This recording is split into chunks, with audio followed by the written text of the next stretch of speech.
La historia de la Biblia inicia en un lugar donde el cielo y la tierra están unidos como uno solo, el jardín del Edén. Y en este lugar Dios establece a su imagen, a Adán y Eva, quienes serán los sacerdotes reales de Dios y reinarán sobre la creación en su nombre. Y todo este escenario es llamado la bendición de Dios. Pero una criatura engañosa los desvía y son exiliados de este lugar donde el cielo y la tierra se unen, perdiendo su trabajo como sacerdotes reales. Y la humanidad cae en una espiral de violencia. Pero Dios promete que un descendiente futuro vendrá y vencerá al engañador al herir su cabeza. Si bien también Él entregará su vida para que el mundo pueda experimentar la bendición del Edén otra vez. Esta promesa se transmite a Abraham y su familia, de la cual vendrá este sacerdote real. Y esta familia crece hasta convertirse en un gran pueblo. De tal forma que Dios invita a toda la familia de Abraham a convertirse en un reino de sacerdotes. Dios vendrá y morará entre ellos en el tabernáculo, y ese lugar será donde los sacerdotes israelitas harán su trabajo. Pero ese sacerdocio tiene un inicio horrible. Sí, así que cuando Israel eventualmente se convierte en una nación, su sacerdocio se ha vuelto realmente corrupto. Entonces el pueblo empieza a clamar por un rey. Y con el tiempo, Dios levanta a David. El rey David. Él confía verdaderamente en el Dios de Israel. De hecho, con la ayuda de Dios, David vence al enemigo más poderoso de Israel, sin siquiera tener las armas apropiadas o un ejército.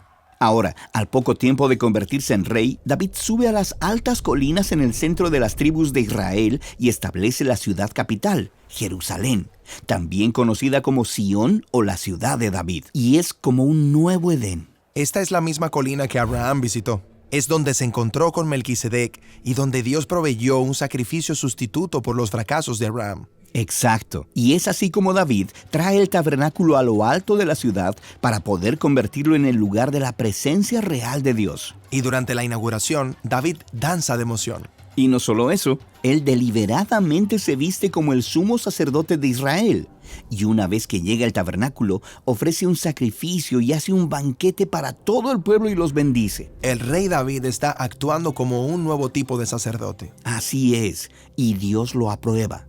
De hecho, en la próxima historia, Dios promete que del linaje de David vendrá un rey que reinará para siempre y edificará el Edén definitivo, un templo para la presencia de Dios. David habla de ese descendiente venidero en el poema que llamamos Salmo 110. Sí, David recuerda la promesa de Dios de que uno de sus descendientes reinará a la diestra de Dios. Y él dice que este futuro rey será un sacerdote como Melquisedec. Sí, Melquisedec fue ese sacerdote y rey que hasta Abraham honró. El sacerdocio de Melquisedec es más antiguo que el sacerdocio de Israel. Exacto. Pero, ¿por qué David no puede ser ese sacerdote real? Bueno, David a veces fue bastante asombroso, pero él también falló. Él durmió con la mujer de uno de sus soldados y luego, para poder esconder lo que pasó, hizo que lo mataran.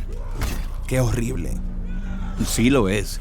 Y sus fracasos continuaron, llegando al punto que cuando los enemigos de Israel amenazaban con atacar, tristemente David no confió en que Dios lo libraría como en los primeros días. Cierto. Él contó a sus soldados, confiando en su propio poder en vez de confiar en Dios. Y Dios no está contento con esto. Él trae consecuencias severas sobre Israel. Y David responde rindiéndose a Dios y ofreciendo su vida como sacrificio sustituto en lugar del pueblo.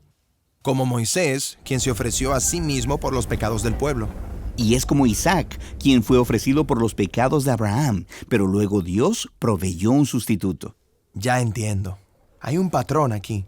Sí, y es este patrón el que nos lleva a la historia de Jesús.